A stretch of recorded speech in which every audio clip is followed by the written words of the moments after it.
Assalamu alaikum, dear students. So we are going to continue our lecture, that's Milbank theory, theorem in current electricity. In that theorem,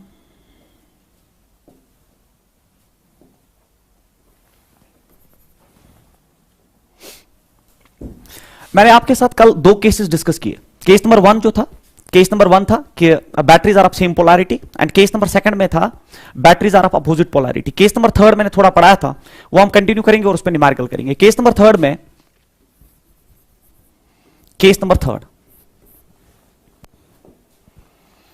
third is branch without battery. अगर आपकी कोई ऐसी branch है जिसमें battery नहीं है, believe me, यहां से क्वेश्चंस पूछे जाते हैं आपके JEE से लेके IEEE में पूछे गए क्वेश्चन, और नीट में भी पूछे गए. आप पेपर्स चेक करिए. सो this is a very important topic जिसमें मैंने दो केसेस डिस्कस किए. तीसरा मैंने थोड़ा सा कल डिस्कस किया था. I will continue with that, and फिर इस पे हम न्यूमेरिकल करेंगे, and then we are left with the last fourth case, और हम इसको कंक्लूड करेंगे. So branch without battery. तो ब्रांच विदाउट बैटरी में मैं डायग्राम पहले बनाता हूं. Diagram is like this. So this source with resistance, this is second one. ये मैंने थोड़ा सा कल डिस्कस किया है. And then this branch is without source. This branch is having only resistance here. ठीक है. सो मान लीजिए सोर्स E1 है, ये सोर्स आपका जो है E2 है, इसकी रेजिस्टेंस R1 है. यहां पे the resistance here is R2 and the resistance here is R3. तो मतलब इस ब्रांच में सोर्स नहीं है, that is branch without battery और ब्रांच विदाउट सोर्स. तो इस ब्रांच में आपका बैटरी नहीं है. तो मान लीजिए इसका जो EMF है दैट E3 जो आपका है दैट इज 0. E3 0. अब हम ये जंक्शन मानते हैं और हम बिलीव करते हैं. मान लीजिए यहां से करंट चला गया I1, कल मैंने आपके साथ ये डिस्कस किया है. यहां से करंट चला गया I2. बिल्कुल एक आसान तरीका है ये क्वेश्चन सॉल्व करने का, दैट इज I3. ठीक है, तीसरी ब्रांच में. अब पोलैरिटी डिसाइड करिए. देखिए आपका करंट और सोर्स का जो करंट भेजने का सेंस जो है वो सेम है, तो पॉजिटिव पोलैरिटी. देखिए आपका करंट और सोर्स अपोजिट डायरेक्शन में करंट भेजना चाहता है, तो नेगेटिव पोलैरिटी, अपोजिट पोलैरिटी. तो इसमें पोलैरिटी है ही नहीं क्योंकि इसमें सोर्स है ही नहीं. अब पहले आप CPD निकालेंगे. सर CPD किसके बराबर है? CPD होता है सुमेशन ऑफ, कल की तरह, that's E/R divided by summation of 1/R. Now CPD here is equal to summation of E/R. E/R means E1/R1 or positive, so it is E1/R1. Then ये negative है तो minus, it is E2/R2, and then this one it is plus, that is 0 क्योंकि source है ही नहीं. E3 is 0 divided by R3. तो ये तो उड़ी गया इधर से. Then it is 1/R1 plus 1/R2 क्योंकि रेजिस्टेंस हमेशा ऐड ही होती है, प्लस 1/R3, प्लस 1/R3. तो ये तो फिनिश हो गया. यहां से आप CPD निकाल सकते हैं, है ना.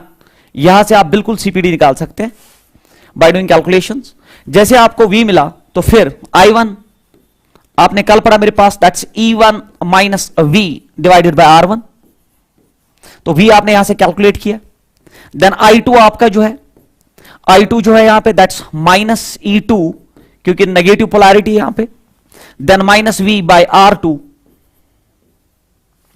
एंड आपका जो I3 है ये वाली ब्रांच, तो E3 is 0, then it's minus V जो आपने CPD निकाला डिवाइडेड बाय R3. यहां तक मैंने आपको कल पढ़ाया था. तो ये आप I1 भी निकाल सकते हैं, I2 एंड I3. तो पहले आप क्या करते हैं, पहले आप CPD निकालते हैं. First you have calculated CPD here by this formula. इसमें मैंने कल न्यूमेरिकल्स भी दिखाए. फिर I1, I2 एंड I3. जो तीसरी ब्रांच में उसमें सोर्स ही नहीं है तो मैंने E3 के बदले 0 लिखा, माइनस V बाय R3. अब इस पे हम न्यूमेरिकल करते हैं so that it will be clear to you people. जो आपका न्यूमेरिकल इसमें है, मान लीजिए ये आपका सोर्स है and this is resistance, then this, ये इसका रेजिस्टेंस, और ये जो ब्रांच है this branch is without source, that is branch without source. ये मान लीजिए आप, this is here 6 volt, this is 3 ohm. ठीक है. This is 9 volt, this is 6 ohm, and this is 2 ohm resistor. 2 ohm resistor. तो ये आपका जो है डायग्राम बन गया. तो branch without source.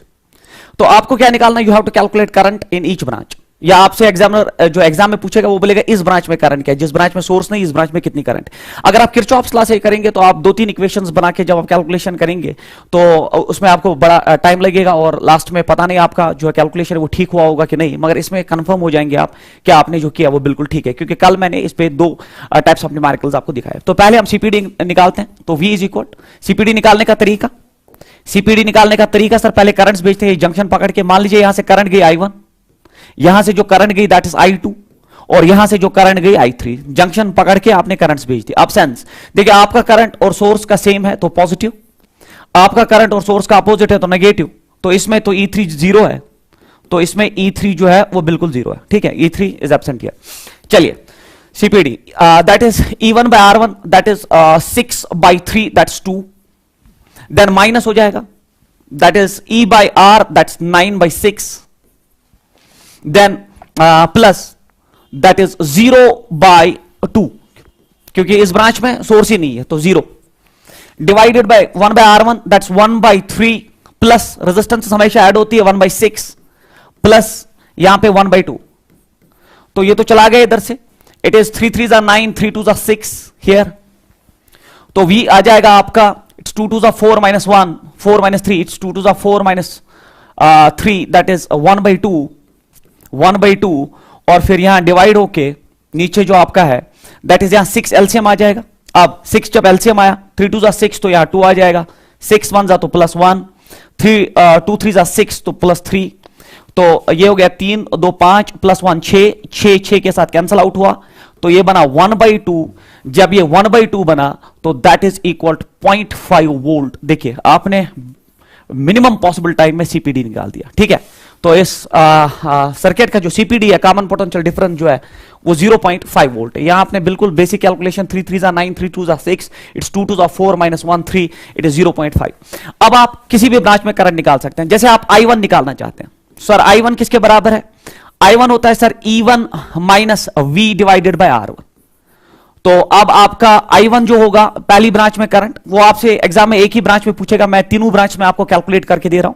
I1 that's E1 जो है आपका that's 3 plus 3, then minus V आपने निकाला दैट्स 0.5 डिवाइडेड बाय R1 जो है आपका that is 3, so it is 3 minus 0.5 that is 2.5 divided by 3, so this is ampere, है ना। सो I1 is this much of current जो पहली ब्रांच में फ्लो होगी, this is I1।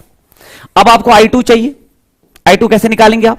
That is E2 minus V, E2 now it's minus 9, then minus V आपने निकाला तो it's 0.5 divided by आपका R दैट 6।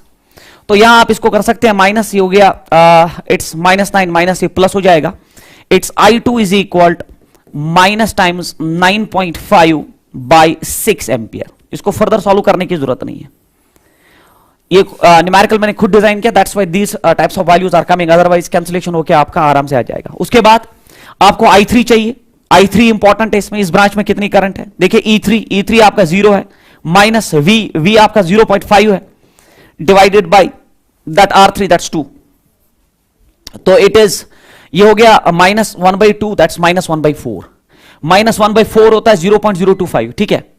तो it is minus 0.025 ampere current जो है वो फ्लो होगी।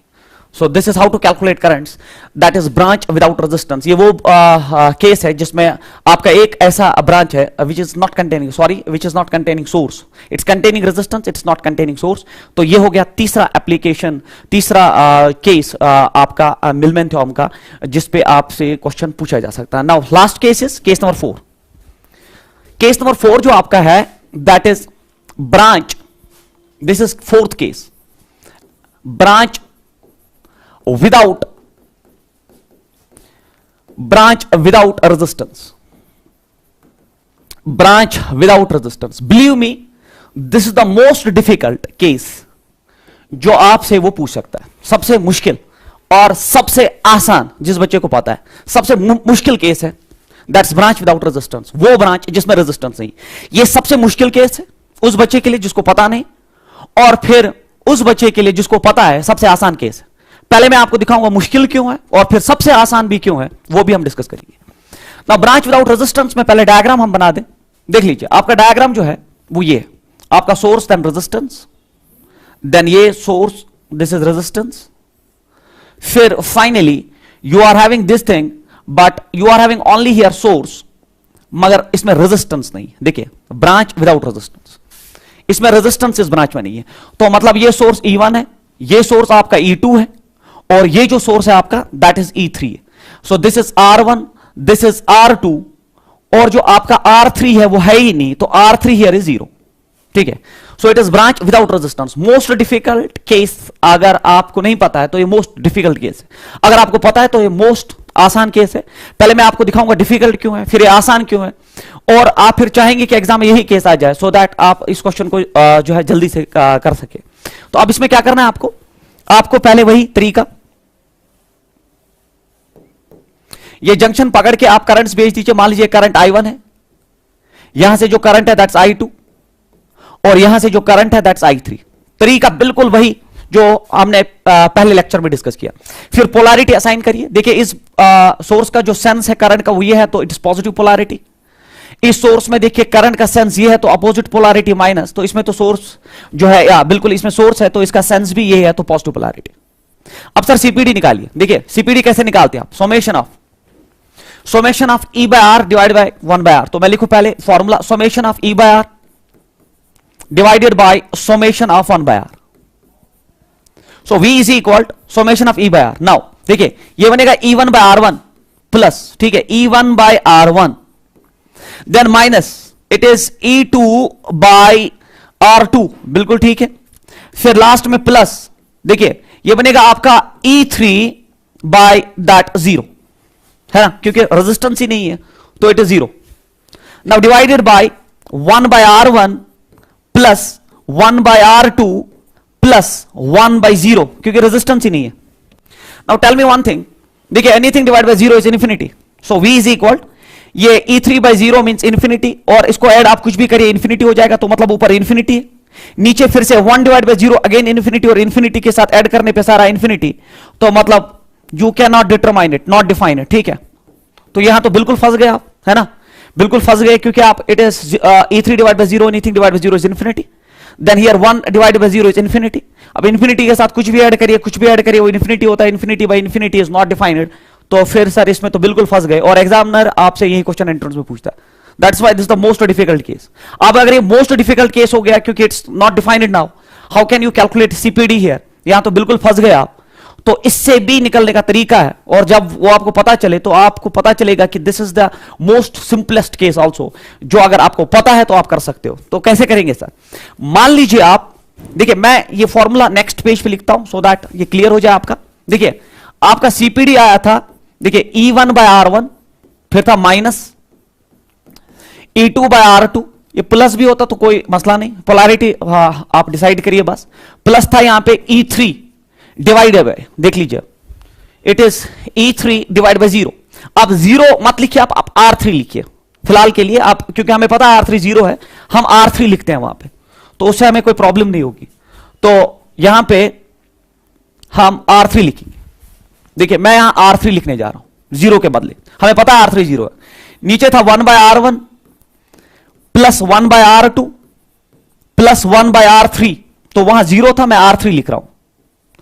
अब हम क्या करते हैं इसमें, इसको लिमिट्स एंड कंटिन्यूटी कहते हैं, मैथमेटिक्स का एक ट्रिक है। आप फिर ये आपको यूज नहीं करना, आप सीधे फिर फाइनल आंसर याद रखो, आपको सिंपलेस्ट केस दिखेगा। आप इसको मल्टीप्लाई करो R3 से थ्रू आउट, R3 से मल्टीप्लाई यहां पे भी, R3 से मल्टीप्लाई यहां पे भी, लिमिट्स एंड कंटिन्यूटी कहते हैं इसको। R3 से मल्टीप्लाई यहां पे भी, R3 से आप यहां पे भी मल्टीप्लाई करिए, जो ऊपर किया वो नीचे भी, सो R3 एंड यहां पे भी R3। Now tell me one thing, देख लीजिए आप R3 आपका 0 है, तो 0 multiplied by this, finish. R3 0 है, इसके साथ कैंसल आउट हुआ। देखो यहां R3 कट जाएगा, R3 आपका कट गया। नाउ यहां R3 0 R3 कट गया। जब R3 कट गया तो यहां बचा E3, और यहां R3 कट गया तो 1 मींस ओनली E3, खेल खत्म। तो मतलब इस ब्रांच का सीपीडी डायरेक्टली E3 के बराबर होता है। What you have to remember is this thing, this the most important case. Most important, मतलब जिस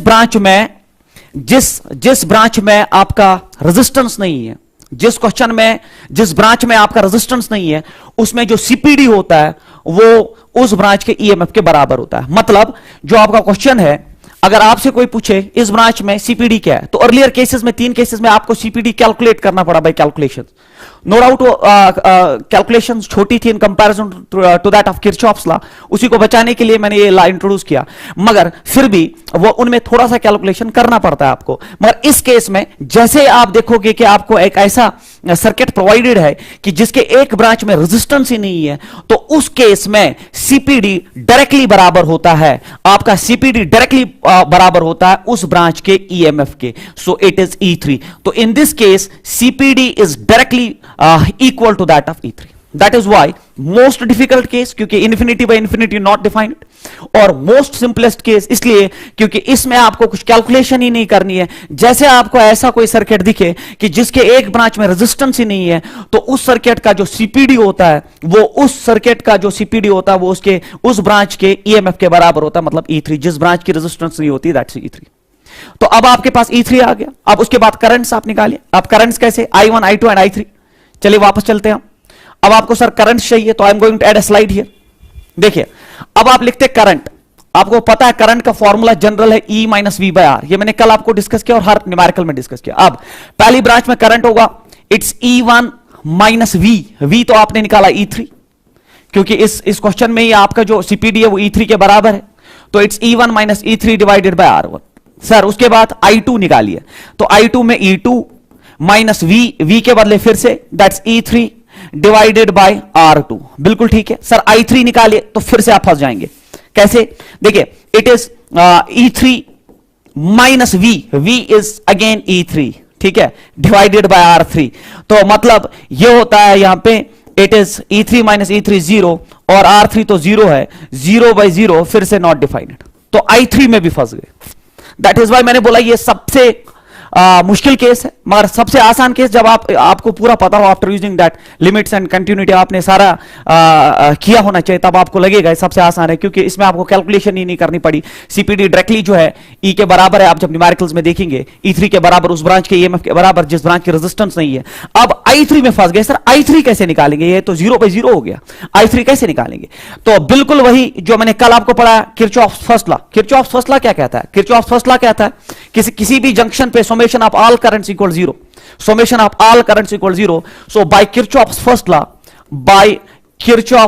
first law summation of all these currents equal 0, तो मैं लिखूंगा I1 प्लस I2, क्योंकि मैंने कल के लेक्चर में डिस्कस किया, plus I3 is equal to 0। देखिए I1 एंड I2 आप फॉर्मूला से निकाल सकते हो, क्योंकि अभी हमने डिस्कस किया। देख लीजिए आप I1 एंड I2 जो है आपका, आपने फॉर्मूला से बिल्कुल आप निकाल सकते हो I1 and I2।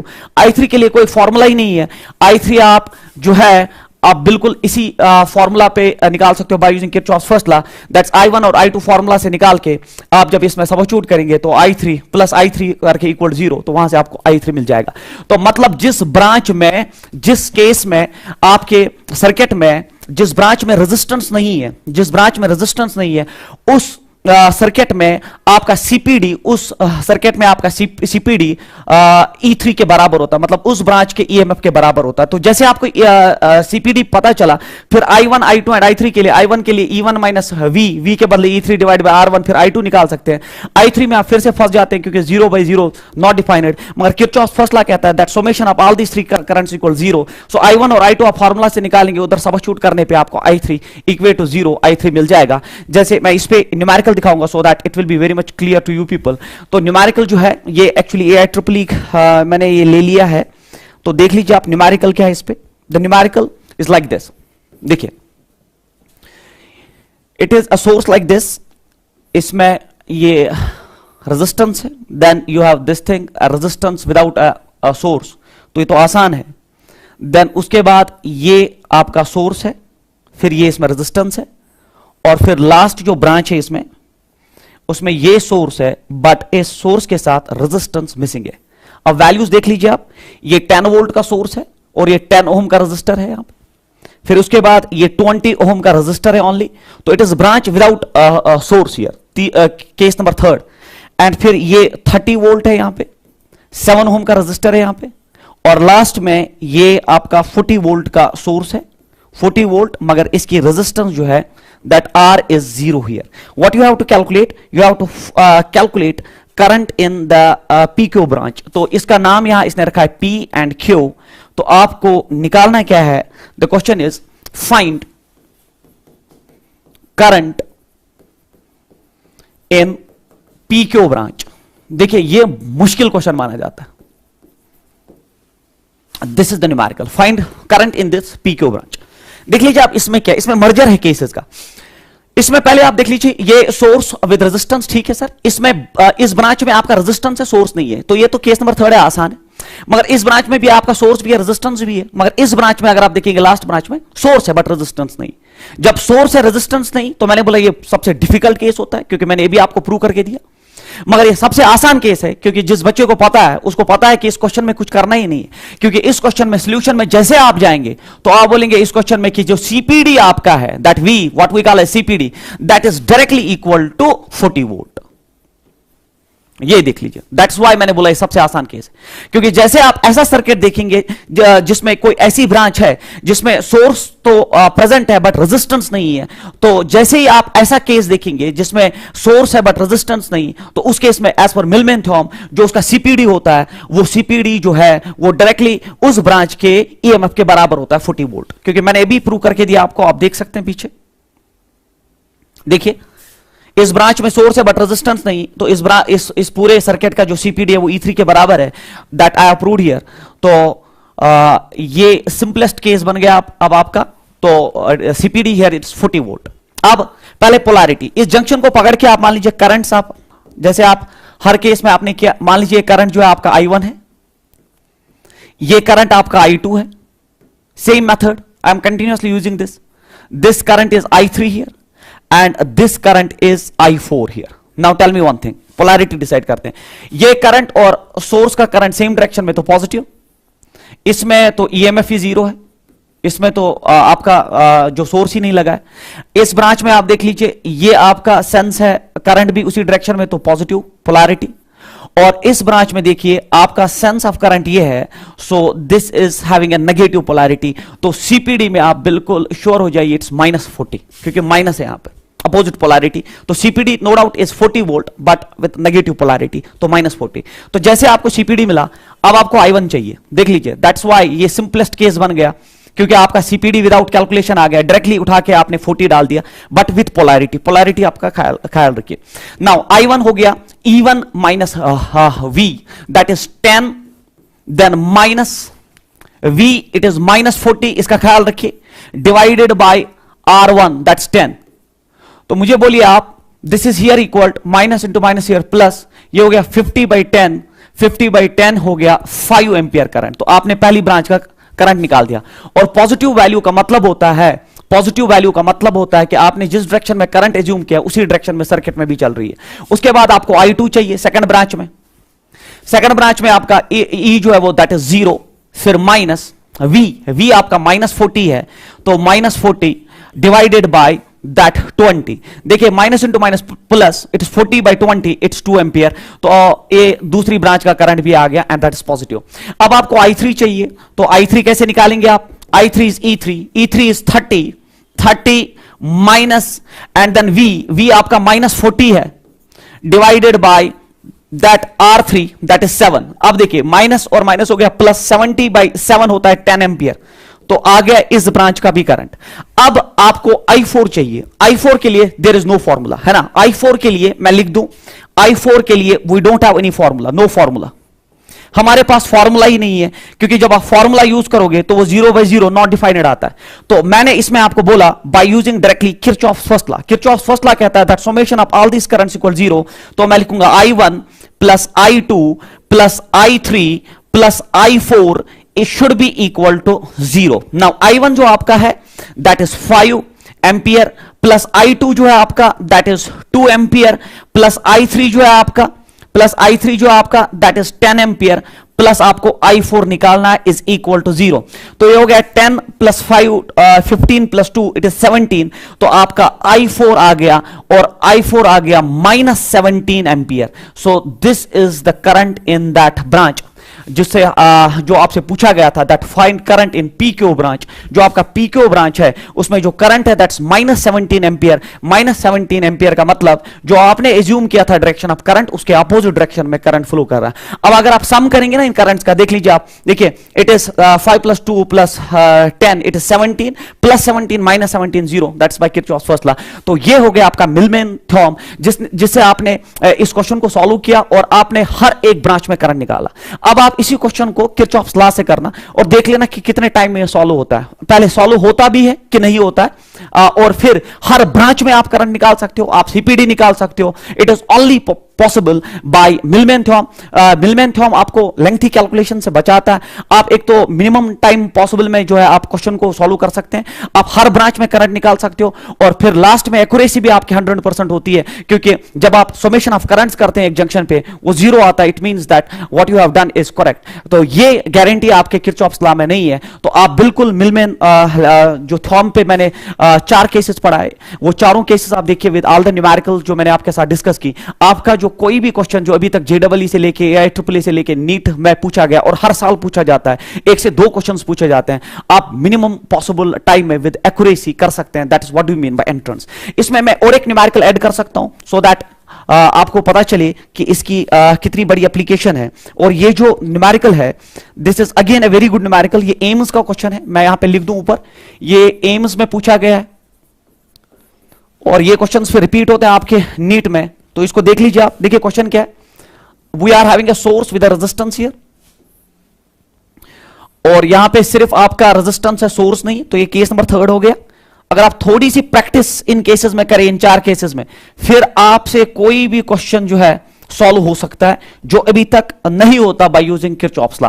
It's 10 volt and it's 10 ohm, then here it is 20 ohm, and here it is 10 volt and here this is 10 ohm। तो हमें क्या निकालना है, we have to calculate find current in 20 ohm resistor। तो question is find current in 20 ohm resistor। तो ये AIIMS का question है बच्चे, you can check it at your places. AIIMS का क्वेश्चन है, 2017 या 2018 का क्वेश्चन है, दैट 20 ओम रजिस्टर में आप करंट निकालिए। किरचॉफ्स लॉ से आप नहीं कर सकते इन क्वेश्चंस को, टाइम लगेगा, और एंट्रेंस मीन स्पीड। आप कैसे करेंगे देख लीजिए। अब आपको चारों केसेस आपने डिस्कस किए, चारों केसेस डिस्कस किए। सबसे मुश्किल और सबसे आसान केस केस नंबर 4 है। सबसे मुश्किल इसलिए अगर बच्चे को पता नहीं तो मुश्किल है, और आसान इसलिए क्योंकि अगर बच्चे को पता है तो कैलकुलेशन के बगैर आपको सीपीडी मिलता है। मगर इस केस में क्या है, इस केस में पहले आप देख लीजिए, इस केस में पहले पोलैरिटी हम डिसाइड करते हैं। पोलैरिटी, इस जंक्शन को पकड़ के आपने करंट्स भेज दी, मान लीजिए I1। देखो कोई कन्वेंशन ही नहीं है जो आप किरचॉफ्स लॉ में when we are moving in the direction of current, है ना, in case of a source it's taken as positive and negative all that. तो इसमें ऐसा कुछ नहीं है, एंड दिस इज I3। अब देखिए आपका जो करंट और सेंस जो बैटरी का है वो सेम है, तो पॉजिटिव पोलैरिटी। इसमें तो EMF ही 0 है क्योंकि इसमें सोर्स ही नहीं लगा है, और इसमें भी सेंस ऑफ करंट और आपका करंट जो सेम है, तो इट इज पॉजिटिव पोलैरिटी। हो गया पोलैरिटी का खेल। उसके बाद इसमें ये केस नंबर 4 से डिफरेंट है, क्योंकि केस नंबर 4 जो है वो ऐसा केस है जिसमें रेजिस्टेंस नहीं है, तो सीपीडी डायरेक्टली उसके बराबर है। मगर इसमें जो है केस नंबर 3 यहां पे यूज किया गया है, क्योंकि यहां पे रेजिस्टेंस है बट EMF नहीं है। तो इसमें सीपीडी निकालना पड़ेगा आपको, summation of E/R divide by summation of 1/R। E/R means 10/10, it's 1 here, then ये प्लस और प्लस फिर इसका 0, क्योंकि यहां E/R mean 0/20 that is 0, plus क्यों प्लस, क्योंकि यहां पे पॉजिटिव है। It is 10/10 again that's 2 divide by 1/R। 1/R means 1/10 plus 1/R means 1/20 here, plus 1/R means 1/10 here. देख लीजिए, देखिए ये हो गया ऊपर 2 डिवाइडेड बाय, ये हो गया इसका एलसीएम जो है that's 20 here, LCM here is 20, and then जब ये 20 है तो it's 2, 10 2 जा, then it's plus 1 और फिर से 2, तो ये हो गया 2 plus 2 it is 4 plus 1 5, तो V आएगा equal to 2 divide by 5 divided by 20, तो ये हो गया 5 1 जा 5 4 जा 4 2 जा 8 वोल्ट 8 वोल्ट जो है आपका, दैट इज योर सीपीडी। देखिए कितने मिनिमम कैलकुलेशंस में आप सीपीडी जो है 8 वोल्ट्स का है। अब जब सीपीडी मिला, अब उसने सिर्फ हमें इस ब्रांच का करंट पूछा है, हम तीनों ब्रांच का करंट निकाल के देते हैं उसको, सो दैट आपको पता चले कि इसमें जो है ये एक ऐसा मेथड है जिससे आपका न्यूमेरिकल जल्दी हो सकता है। तो I1 आपको निकालना है, तो आपको पता है I1 कैसे निकालेंगे आप, that is E1 minus E1, that is 10 minus V, V is 8 divided bye R, R is 10, तो it is I1 here equal it's 2 divided by 10, 2 divided by 10 means 1/5 ampere current आपका पहली ब्रांच में flow हो रहा है। उसके बाद अगर आप I2 निकालना चाहते हैं, I2 means E2, E2 here is 0 minus V, that ये इसी ब्रांच में तो करंट निकालना है, minus V that is 8 divided bye R, R हो गया 20, it's minus 8/20, minus 8/20, it is 4 2 8, 4 5 20, it's minus 2/5 ampere.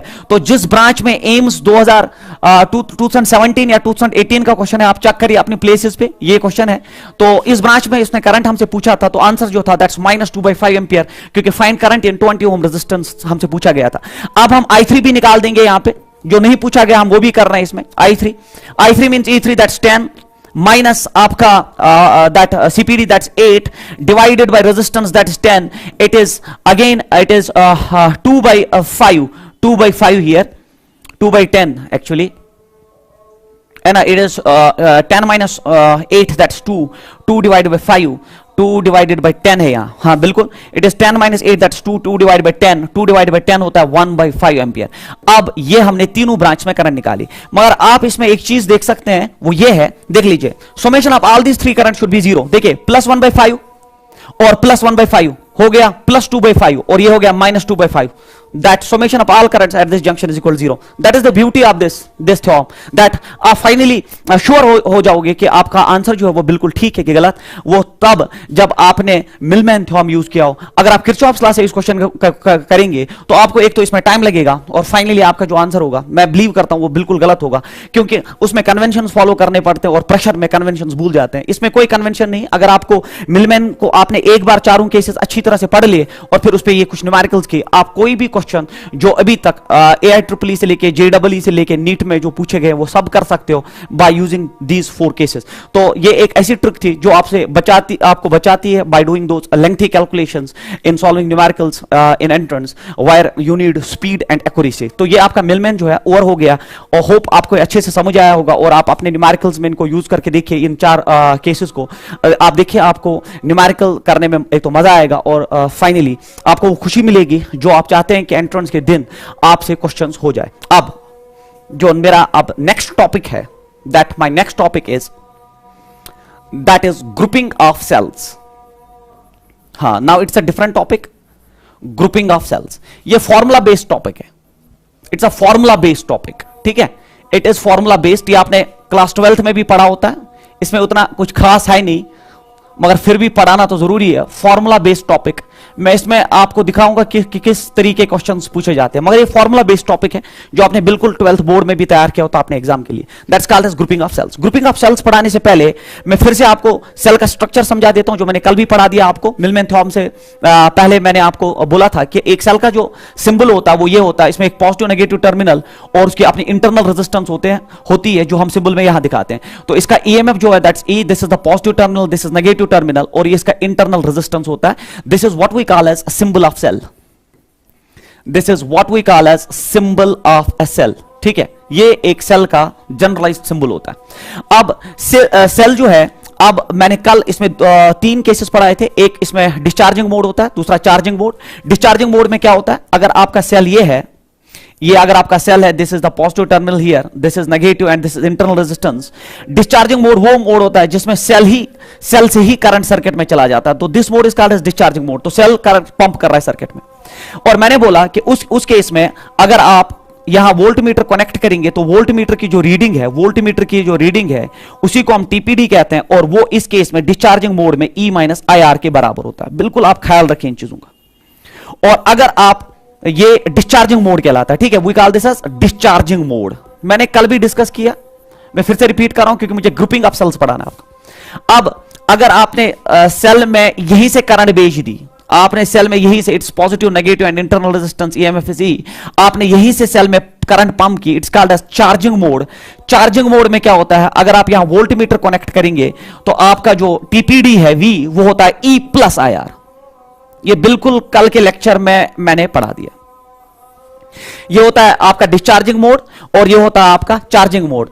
दूसरा होता है कट ऑफ मोड, जिसमें आप सर्किट कनेक्ट ही नहीं करते हो, करंट ही नहीं है, तो उसमें जो V है वो E के बराबर होता है, वो दिखाने की जरूरत नहीं है। हम ज्यादातर अपनी ग्रुपिंग ऑफ सेल्स में डिस्चार्जिंग मोड ही यूज करते हैं, क्योंकि हम सेल से ही करंट जो है सर्किट में भेज देते हैं। अब उसके बाद और एक छोटी सी चीज और फिर हम ग्रुपिंग ऑफ सेल्स पे चले जाएंगे। मान लीजिए ये आपका सेल है, अगर ये आपका सेल है विद इंटरनल रेजिस्टेंस, तो ये इसका ईएमएफ है, ये इसकी इंटरनल रेजिस्टेंस है, और आपने अब इस सेल को एक एक्सटर्नल रेजिस्टर के साथ जोड़ दिया है, तो ये आपका सर्किट जो है, नाउ सर्किट इज कंप्लीटेड। ठीक है, circuit is completed here. Circuit complete होने का क्या मतलब होता है? सर्किट कंप्लीट होने का मतलब आपके पास सोर्स है, सोर्स की अपनी इंटरनल रेजिस्टेंस है, और आपने एक एक्सटर्नल रेजिस्टर के साथ उसको जोड़ दिया, तो ये इसको एक्टिव सोर्स कहते हैं क्योंकि एनर्जी जनरेट कर रहा है, इसको पैसिव एलिमेंट कहते हैं क्योंकि एनर्जी कंज्यूम कर रहा है। तो ये आपका एक सर्किट कंप्लीट हो गया। जैसे सर्किट आपका कंप्लीट हो गया, तो इस सर्किट में जैसे सर्किट कंप्लीट होगा, तो चूंकि ये करंट प्रोवाइड करेगा डिस्चार्जिंग मोड में, तो यहां से करंट निकलेगी और वो करंट यहां से वापस, क्योंकि सर्किट अब कंप्लीट होके, तो करंट जो है फ्लो होके वापस चली जाएगी सोर्स में। सो सर्किट कंप्लीट हुआ एंड दिस द करंट। अगर आपसे कोई पूछे ये करंट किसके बराबर है, आप बोलेंगे ये current as per Ohm's law is net EMF, that's net potential. तो चूंकि यहां पे ईएमएफ हम ई को कहते हैं डिवाइडेड बाय नेट रेजिस्टेंस। ठीक है, net EMF by net resistance, ये कुछ नहीं है बच्चों, ये आपका ओहम्स लॉ है दैट करंट इज, आपने पढ़ा होता है, करंट होता है बराबर पोटेंशियल डिवाइडेड बाय रेजिस्टेंस। ठीक है, V बाय R आप वहां पे लिखते हो शॉर्टकट में, मगर यहां पे सेल्स में हम लिखते हैं I is equal to net EMF by net resistance. अब इस सर्किट में नेट ईएमएफ जो है that is E divided by net resistance. अब नेट रेजिस्टेंस क्या है? क्योंकि ये दो रेजिस्टर जो है इनमें एक ही करंट फ्लो हो रही है, जब करंट एक ही फ्लो होती है तो ऐसे रेजिस्टर सीरीज अरेंजमेंट में होते हैं। तो सीरीज अरेंजमेंट और पैरेलल अरेंजमेंट ऑफ रेजिस्टर्स हमने ऑलरेडी क्लास में डिस्कस किया है। तो क्योंकि current is flowing and that is same current through both these resistors, so they are in series, when they are in series so it is net resistance is R plus R, क्योंकि series में resistances जो equivalent resistance होता है वो simply addition of resistances होता है। So I here is net EMF by net resistance, net EMF here is E and net resistance is R plus R। तो ये एक बिल्कुल बेसिक चीज है जो आपने क्लास 12th में पढ़ी होगी। और अब हम ग्रुपिंग ऑफ सेल्स में चले जाएंगे। अब ग्रुपिंग ऑफ सेल्स में पहला ग्रुपिंग जो है, पहला ग्रुपिंग जो आपका है that is called as series grouping, that is called as series grouping. We call that as series grouping of cells. बिल्कुल बेसिक है, मैंने बोला ये फॉर्मूला बेस्ड है बट इज इंपॉर्टेंट, क्योंकि इसमें मैं कुछ चीजें ऐड करने जा रहा हूं सो दैट आपके जो न्यूमेरिकल से लेके अगर थ्योरेटिकल ऑब्जेक्टिव भी पूछता है वो आपका ठीक होना चाहिए। सीरीज ग्रुपिंग ऑफ सेल्स में बिल्कुल वही तरीका जैसे रेजिस्टर्स में, मान लीजिए आपका सोर्स है विद इंटरनल रेजिस्टेंस, ये दूसरा सोर्स है विद इंटरनल रेजिस्टेंस, और फिर आपने ऐसे ही n सोर्सेज जो है जोड़ दिए, और फिर ये इंटरनल रेजिस्टेंस है। और सर्किट कैसे कंप्लीट करते हैं, इसके साथ हम हमेशा एक एक्सटर्नल रेजिस्टर जोड़ देते हैं, that is how we complete it. ठीक है, तो ये आपका सर्किट जो है कंप्लीट हो गया। अब जैसे आपका सर्किट कंप्लीट हो गया, जैसे आपका सर्किट कंप्लीट हो गया, अब आप मान लीजिए इस सेल का ईएमएफ E है, इंटरनल रेजिस्टेंस R, इस सेल का भी ईएमएफ E है, इंटरनल रेजिस्टेंस R। अगर सर ईएमएफ डिफरेंट हो और इंटरनल रेजिस्टेंस डिफरेंट हो, वो मैं दूसरा केस दिखाऊंगा। फिलहाल ईएमएफ सेम है और ऐसी आपके पास n सेल्स है। ठीक है, आपने n सेल्स ऐसी जोड़ दिए such that each cell is having EMF E and internal resistance is R, small r, and they are connected to an external resistance. अब यहां से करंट निकलेगी कि positive negative then positive negative, तो it is a grouping of cells where we have connected n cells and they are connected correctly, क्योंकि हमने positive negative का बिल्कुल हिसाब रखा है यहां पे। तो अब आपसे अगर वो पूछता है कि इस सर्किट में जो नेट करंट चलेगी, तो आप बोलोगे सर वो होता है net EMF as per the definition divided by net resistance, net EMF by net resistance। अब इस सर्किट में आपका नेट EMF कितना है देख लीजिए।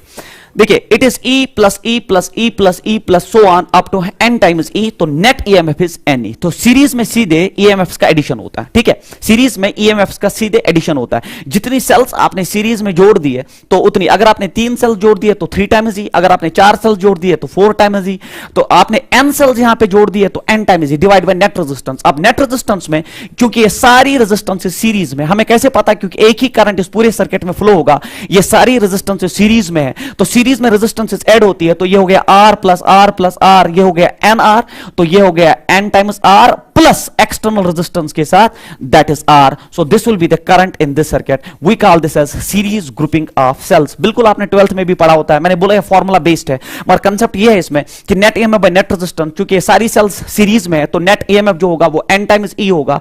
तो अब 5 सेल्स है तो 5 टाइम्स E, अगर 10 सेल्स है तो 10 टाइम्स E. और रेजिस्टेंसेस, चूंकि ये सारे रेजिस्टर सीरीज में, हमें कैसे पता, क्योंकि एक ही करंट सारे रेजिस्टर्स में फ्लो होती है, और जब एक ही करंट सारे रेजिस्टर्स में फ्लो होती है उसको सीरीज ग्रुपिंग ऑफ रेजिस्टर्स हम कहते हैं. तो ये R प्लस ये N टाइम्स R है प्लस R. अब इसमें दो केसेस है. Case number first is if your R is greater than that internal resistance. अगर आपका एक्सटर्नल रेजिस्टेंस जो है, अगर आपका एक्सटर्नल रेजिस्टेंस इंटरनल रेजिस्टेंस से ज्यादा है, अगर आपका एक्सटर्नल रेजिस्टेंस इंटरनल रेजिस्टेंस से ज्यादा है, तो उस केस में जो करंट फ्लो होगी वो होगी बराबर N times E divided bye R. क्योंकि R जो है वो ग्रेटर देन दिस है, तो इसको हम नेग्लेक्ट करते हैं. तो ये बिल्कुल एक एडवांटेज है, क्योंकि आपको N टाइम्स करंट जो है सर्किट में फ्लो होती है. वी कॉल दिस एडवांटेज, क्योंकि we are getting a current N times. मगर केस नंबर सेकंड इसमें ऐसा है कि अगर if R is greater than that R, अगर इंटरनल रेजिस्टेंस ही सर्किट में ज्यादा है, अगर इंटरनल रेजिस्टेंस ही सर्किट में ज्यादा है, तो उस केस में जो करंट फ्लो होगी that is N times E divided bye NR. क्योंकि अब R जो है हमने नेग्लेक्ट किया, तो N कैंसल आउट होके आपको जो करंट मिलेगी that is E by R. So this is a disadvantage. Believe me, ये भी वो आपको ऑब्जेक्टिव में पूछता है कि एडवांटेज और डिसएडवांटेज क्या है. तो मतलब series combination of cells use करने का अगर आप इससे फायदा लेना चाहते हो तो एक ही तरीके से ले सकते हो. अगर आपका एक्सटर्नल रेजिस्टेंस इंटरनल रेजिस्टेंस से ज्यादा है, उस वक्त आपको जो करंट मिलेगी वो N सेल्स की मिलेगी. और चूंकि आपने N सेल्स यूज की, तो क्यों की? क्योंकि आपको करंट जो है N टाइम्स मिलनी चाहिए. सो ये एडवांटेजेस कंडीशन है आपका. और जो डिसएडवांटेज वाली कंडीशन है वो ये है कि अगर आपका इंटरनल रेजिस्टेंस ही एक्सटर्नल रेजिस्टेंस से ज्यादा है, तो आपको जो करंट मिलेगी वो E बाय R है. That's current because of a single cell and it's a disadvantage. हम कभी प्रेफर नहीं करेंगे कि ये वाली कंडीशन हम अपने जो इसमें है सीरीज ग्रुपिंग ऑफ सेल्स में यूज करें. So we call this series grouping of cells. बिल्कुल बेसिक है, 12th का आपने फॉर्मूला बेस्ड टॉपिक जो है पढ़ा होता है. मगर अब जो एंट्रेंस में इसमें ऐड करने जा रहा हूं वो क्या है, दैट्स वेरी इंपॉर्टेंट. सी देख लीजिए. आप मान लीजिए आपके पास अब दो सोर्स है. ये हो गया एक सोर्स विद इंटरनल रेजिस्टेंस और ये हो गया आपका दूसरा सोर्स विद इंटरनल रेजिस्टेंस. ठीक है, फिर आप सर्किट में जोड़ दीजिए इसको. मान लीजिए इसका ईएमएफ E1 है और इसका ईएमएफ E2 है. अर्लियर केस में क्या था, सेल्स का ईएमएफ सेम था और इसकी इंटरनल रेजिस्टेंस R1 है, इसकी इंटरनल रेजिस्टेंस R2 है. मैं आपको दिखाऊंगा इसमें आपका JEE में क्वेश्चन पूछा गया, वो क्वेश्चन भी हम डिस्कस करेंगे. अब अर्लियर केस में सारी सेल्स का ईएमएफ 12th में यही हम पढ़ाते हैं, सारी सेल्स का ईएमएफ सेम है, सारी सेल्स का इंटरनल रेजिस्टेंस सेम है. मगर सर इस केस में क्या करेंगे जिसमें ईएमएफ और रेजिस्टेंस डिफरेंट है? बहुत आसान है. तो सर इसमें नेट ईएमएफ कितना होगा? नेट ईएमएफ कितना होगा? अगेन वही, चूंकि सीरीज कॉम्बिनेशन है तो ईएमएफ ऐड होगा. नेट ईएमएफ सीधे होगा बराबर E1 प्लस E2. उसमें भी तो वही किया था आपने, E plus E 2 times E. वो N टाइम्स E था क्योंकि N सेल्स थी. तो मगर जब ईएमएफ डिफरेंट होते तो आप ऐड करते हो ईएमएफ को, मगर पोलैरिटी ऐसी होनी चाहिए, ये पॉजिटिव नेगेटिव, फिर नेगेटिव के साथ इसका पॉजिटिव नेगेटिव. अगर ऐसी पोलैरिटी है तो ईएमएफ ऐड होते हैं. और नेट रेजिस्टेंस क्या होगा सोर्स का? नेट रेजिस्टेंस क्या होगा सर इस सर्किट का? नेट रेजिस्टेंस होगा बराबर R1 प्लस R2. ठीक है, ये हो गया. सर ये तो हमें पता था, मगर आपको ये पता नहीं है क्योंकि ये चीज आपने नहीं पढ़ी होती है. आप देख लीजिए ये and then polarity is reversed. See here, ये केस अब डिफरेंट है. ये आप प्लस है, this is minus and this is plus. यहां क्या था बच्चों? Plus minus and so on.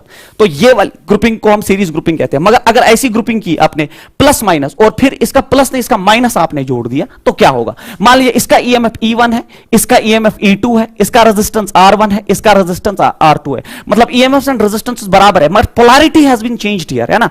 Polarity is changed. Polarity is changed here. अगर पोलैरिटी आप अपने न्यूमेरिकल में देखते हैं कि पोलैरिटी चेंज हो गई है, एक्चुअल पोलैरिटी होती है plus minus and so on. मगर अगर उसने ऐसा कर दिया, उसने दो सेल्स के माइनस जोड़ दिए, तो उस केस में नेट ईएमएफ क्या होगा? तो आप लिखेंगे उस केस में नेट ईएमएफ होता है बराबर E1 माइनस E2. डिपेंड करता है E1 ज्यादा है कि E2. अगर E1 ज्यादा है E2 से तो आप E1 माइनस E2 कर दीजिए. अगर E2 ज्यादा है E1 से, ठीक है, तो आप लिखिए E2 minus E1. Sir net resistance को क्या होगा? नेट रेजिस्टेंस को कुछ नहीं होगा, रेजिस्टेंसेस आर ऑलवेज एडेड. तो नेट रेजिस्टेंस इस केस में भी होगा R1 plus R2. Believe me, this the most important case. What is the difference here? Difference क्या आपको विजिबल हो रहा होगा? What is the difference here? देखिए इस केस में नेट ईएमएफ होता है डायरेक्टली एडिशन, इस केस में नेट ईएमएफ होता है सब्ट्रैक्शन। डिपेंड करता है E1 अगर E2 से ज्यादा तो आप लिखेंगे E1 माइनस E2, अगर E2 ज्यादा है E1 से तो आप लिखेंगे E2 माइनस E1। मगर रेजिस्टेंसेस के केस में, रेजिस्टेंसेस में कुछ नहीं होता, तो रेजिस्टेंस जो है इस केस में जो है it's R1 plus R2 and उसमें भी R1 प्लस R2। ये होता है सीरीज कंबिनेशन ऑफ सेल्स में। अगर पोलैरिटी उसने क्वेश्चन में रिवर्स कर दी, इसको हम रॉन्ग पोलैरिटी भी कहते हैं, तब E1 माइनस E2 होता है।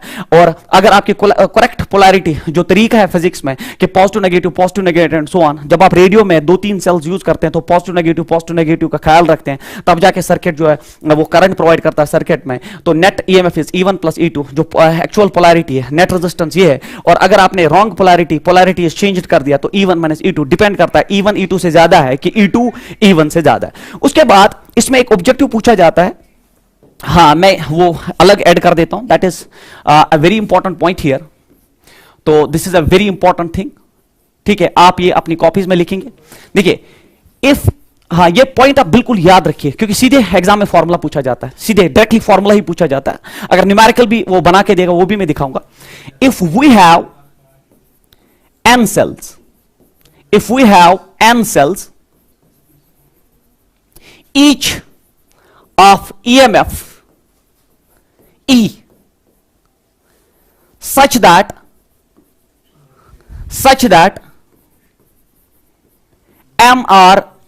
M cells, ठीक है, M cells are wrongly connected, such that M cells are wrongly connected। क्या मतलब होता है इसका? देखिए आपके पास n cells है, you are actually having n cells, each is having EMF E such that in n cells में मान लीजिए आपके पास 20 cells है, हर एक का EMF 2 वोल्ट है, 20 सेल्स हर एक का EMF 2 वोल्ट है, सच दैट आपने उसमें 5 सेल्स रॉन्गली कनेक्ट की। मतलब आपको कनेक्ट, एक्चुअल कनेक्शन क्या होता है, प्लस माइनस, जो आपको मैंने सीरीज अरेंजमेंट में बोल दिया अभी थोड़ी देर पहले। मगर आपने क्या कर दिया, प्लस माइनस, आप ठीक चल रहे थे, आपने माइनस और माइनस जोड़ दिया, फिर माइनस और माइनस, मतलब m सेल्स आपने रॉन्गली जोड़ दी। तो आपको वो पूछता है कि नेट EMF क्या होगा। तो वेरी इंपॉर्टेंट थिंग हियर, याद रखिए, डायरेक्टली ऑब्जेक्टिव पूछा जाता है एंट्रेंस में, हमें यहां प्रूव नहीं करना है, ये आप याद रखिए। इस केस में जो आपका नेट EMF होता है, इस केस में आपका जो नेट EMF होता है that is n minus 2m into E। Very important formula, believe me, ये ऐसे ऑब्जेक्टिव पूछा गया है। If you have n cells such that m are wrongly connected, तो उस केस में नेट EMF कितना होगा, उस केस में नेट EMF होता है n minus 2m into E। ठीक है, n मींस आपके पास एक्चुअल नंबर ऑफ सेल्स कितना था, फिर m मींस आपने रॉन्गली कितनी कनेक्ट की, और E means EMF of each cell. जैसे इसमें मैं एक न्यूमेरिकल डिजाइन कर सकता हूं यहां पे, देखिए, if we have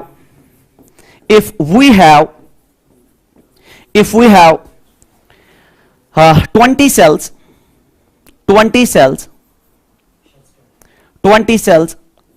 each of EMF 2 volt, such that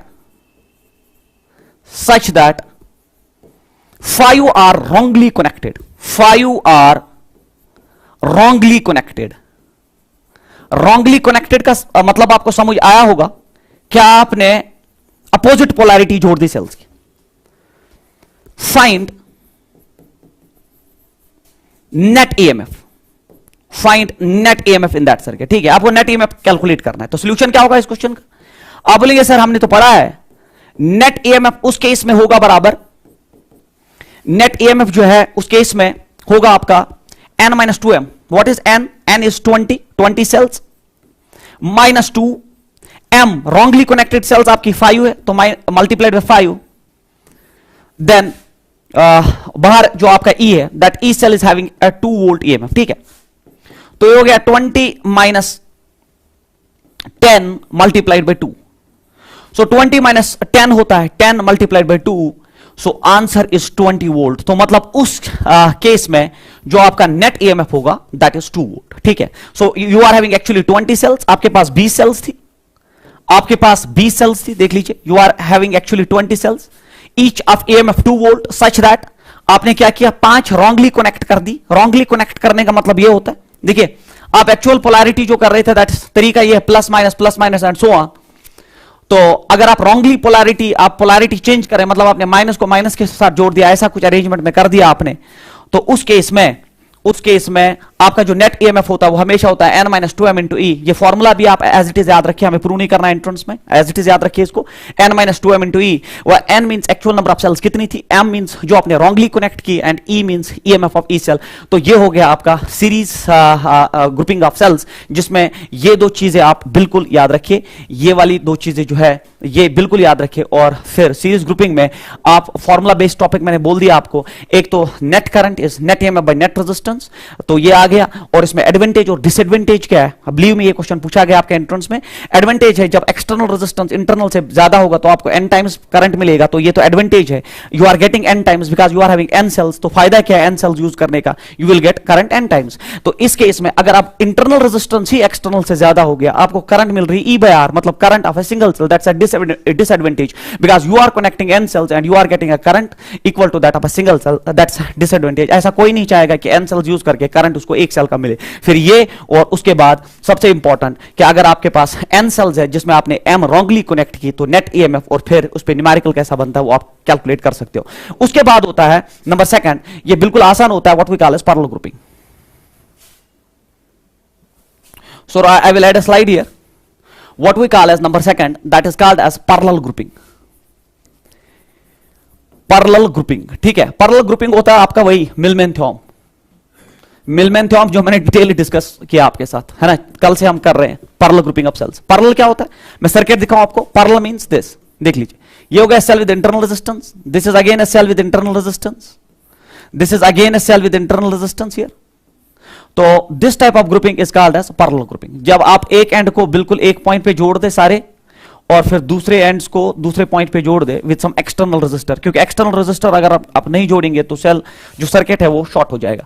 तो मान लीजिए इसका ईएमएफ ई है, इसका भी ईएमएफ ई है, फिलहाल ईएमएफ ई है, internal resistance R R R और एक्सटर्नल रेजिस्टर आर है। तो सर इस केस में अब इसको पैरेलल ग्रुपिंग इसलिए कहते हैं क्योंकि सारे पॉजिटिव टर्मिनल्स आपने एक पॉइंट पे जोड़ दिए, सारे नेगेटिव टर्मिनल्स आपने एक जॉइंट पे जोड़ दिए, एक पॉइंट पे जोड़ दिए। इस टाइप ऑफ ग्रुपिंग को हम पैरेलल ग्रुपिंग ऑफ सेल्स कहते हैं। अब सर इसमें जो करंट चलेगी वो किसके बराबर होगी, that will be net EMF again, जो मैंने पहले ही लिख दिया था, डिवाइड बाय नेट रेजिस्टेंस। अब सर नेट ईएमएफ और नेट रेजिस्टेंस सर्किट का कितना है, चलिए I इज इक्वल, आप में से कोई मुझे बोल सकता है नेट ईएमएफ कितना होगा इसका, ठीक है। यहां पे जैसे सीरीज में आपने क्या किया था, E प्लस ई प्लस ई, आपने सारे ईएमएफ्स को ऐड कर दिया था, और चूंकि n सेल्स थी तो n टाइम्स। मान लीजिए ये भी n सेल्स है, ठीक है। यहां पे मैं डॉटेड कर दूं that we are having the arrangement like this, दैट ये और एक मैंने इसमें ब्रांच बना दी सो दैट आपको पता चले कि मैंने n सेल जोड़ दिए। तो मैं यहां डॉट करता हूं, मतलब n ऐसी सेल्स मैंने जोड़ दिया ऐसे, ठीक है, पैरेलल में जोड़ दिए। अब नेट ईएमएफ कितना है, तो मिलमैन थ्योरम से या आप जो बेसिक आपने 9th आपने 10th और फिर आपने 12th में जो आपने एनसीईआरटी पढ़ा होगा और एग्जाम के लिए तैयार किया होगा पैरेलल ग्रुपिंग ऑफ सेल्स, तो आपको पता होना चाहिए कि पैरेलल में पोटेंशियल सेम रहता है। तो पैरेलल में अगर पोटेंशियल सेम रहता है, अगर आप 1000 सेल्स भी जोड़ दो तो मतलब एक सेल के बराबर रहेगा, तो नेट ईएमएफ इसमें ई ही होगा, क्योंकि in case of parallel arrangement the EMF और potential is going to remain same. आप 1000 क्या 2000 सेल जोड़ दो तब भी हर एक सेल का ईएमएफ जो है फॉर एग्जांपल 2 2 2 2, तो सबका जो है पैरेलल में 2 ही रहेगा। इसी को तो हम सीपीडी कहते हैं, कॉमन पोटेंशियल डिफरेंस। तो ई रहेगा नेट ईएमएफ ई, सीरीज में क्या होता है n टाइम्स ई ऐड हो जाता है, तो पैरेलल में पोटेंशियल सेम रहता है, ईएमएफ सेम रहता है, डिवाइडेड बाय नेट रेजिस्टेंस। अब नेट रेजिस्टेंस क्या है, चलिए इसकी रेजिस्टेंस आर आर आर, ये सारे पैरेलल में, आपको पता होना चाहिए पैरेलल में, क्योंकि मैंने क्लासरूम में पढ़ाया है। तो मैं लिखूंगा 1/r पैरेलल, है ना, पैरेलल में होता ना 1/r1 प्लस 1/r2, तो आप क्या लिखेंगे 1/r इज इक्वल करके, है ना, 1/r plus 1/r plus so on plus n/r, तो ये आ जाएगा n/r। तो rp जब आप रेस्पो को लेंगे इसका वेरी सिंपल, तो ये बन जाएगा r/n। मतलब इस पूरे अरेंजमेंट का जो इंटरनल रेजिस्टेंस इसका इक्विवेलेंट रेजिस्टेंस है वो r/n है, और वो r/n जब अब कंप्लीट होके वो इसके साथ सीरीज में जुड़ा है, तो मैं लिखूंगा it is r plus r/n। अब ये हो गया current in case of parallel grouping of cells. तो नेट ईएमएफ सर ई ही क्यों रहा, ये तो n सेल्स है, ये तो n सेल्स है, 1000 सेल्स है, 2000 सेल्स है, पैरेलल में पोटेंशियल है, ईएमएफ सेम रहता है, तो वो equal to that of a single cell, that's E. उसके बाद सर नेट रेजिस्टेंस क्या है, नेट रेजिस्टेंस में ये जो सेल्स की रेजिस्टेंस है ये पैरेलल में, तो 1/r R equivalent, that's parallel is 1 by R plus 1 by R plus 1 by R plus so on plus n by R. तो फिर जब आप RP ऊपर लेंगे, क्योंकि आपको RP चाहिए, वो R by n बनेगा, तो वो एक नेट रेजिस्टेंस आएगा, और वो नेट रेजिस्टेंस इस रेजिस्टेंस के साथ सीरीज में, बिल्कुल आपने 12th बोर्ड में भी पढ़ा होगा, तो it's R plus R by n. तो ये होता है पैरेलल ग्रुपिंग में नेट करंट. अब सर अगर आपके ये EMFs डिफरेंट हुए, जैसे आपने सीरीज में दिखाया, ये तो हमने 12th बोर्ड में भी पढ़ा है, अगर ये EMFs डिफरेंट हुए तब उस केस में हम क्या करेंगे? तो उस केस में बिल्कुल वही जो आपने मिलमैन में पढ़ा है, देख लीजिए. देखिए, अगर सर ये सेल EMF E1 और रेजिस्टेंस R1 का है, ठीक है, मैं 2 के लिए दिखाता हूं, जो 2 के लिए ट्रू है वो 3, 4, 5 और n के लिए भी ट्रू है, ठीक है, इट इज R1. और सर अगर इस सेल का EMF E2 हुआ और इंटरनल रेजिस्टेंस R2 हुई, तो इस केस में क्या करेंगे? क्योंकि आपने सीरीज में भी ऐसा केस दिखाया जिसमें EMFs और रेजिस्टेंसेस डिफरेंट है. तो बिल्कुल ये मिलमैन थ्योरम है, मैंने तो मिलमैन थ्योरम आपको पढ़ाया है, तो आपको पता होना चाहिए इसमें जो net EMF that is called as CPD, वो होता है summation of E by R. We have discussed it in detail, then summation of 1 by R. कल का और आज का आधा लेक्चर देख लीजिए, हमने सिर्फ यही डिस्कस किया. और फिर मैंने आपको बोला ये पॉजिटिव और पॉजिटिव दोनों है, तो आप लिखेंगे यहां पे E1 by R1. तो यहां में डिस्कस करने की जरूरत ही नहीं है, मगर फिर भी आपके कंफ्यूजन को अवॉइड करने के लिए मैं ऐसा कर रहा हूं. It is E2 by R2, R1 लिखा है मैंने यहां पे small r, divided by 1 by R1 plus 1 by R2. मतलब ये चीज मैंने इसलिए फिर से डिस्कस की सो दैट आपका कंफ्यूजन अवॉइड हो जाए. Otherwise this thing is what we call as Millman theorem and we have discussed it in detail. ठीक है, इस थ्योरम को हमने बिल्कुल डिटेल्ड डिस्कशन में डाल दिया था, जिसमें मैंने किरचॉफ से लेके ये सारा जो है एक ही थ्योरम में पढ़ा दिया, जिस थ्योरम का नाम है मिलमैन थ्योरम, जिसमें मैंने 4 केसेस डिस्कस किए. So this is called as parallel grouping of cells. इसको हम पैरेलल ग्रुपिंग ऑफ सेल्स कहते हैं. अब जो इसमें लास्ट ग्रुपिंग है that's called as mixed grouping of cells. Mixed grouping of cells इंशाल्लाह रहमान हम कल डिस्कस करेंगे and we will finish this grouping of cells. उसके बाद हमारे पास मेजरिंग डिवाइसेस बचते हैं, जिसमें potentiometer, galvanometer, ammeter and voltmeter. फिर उसके बाद लास्ट टॉपिक बचता है power. We will finish current in no time इंशाल्लाह रहमान. Thank you.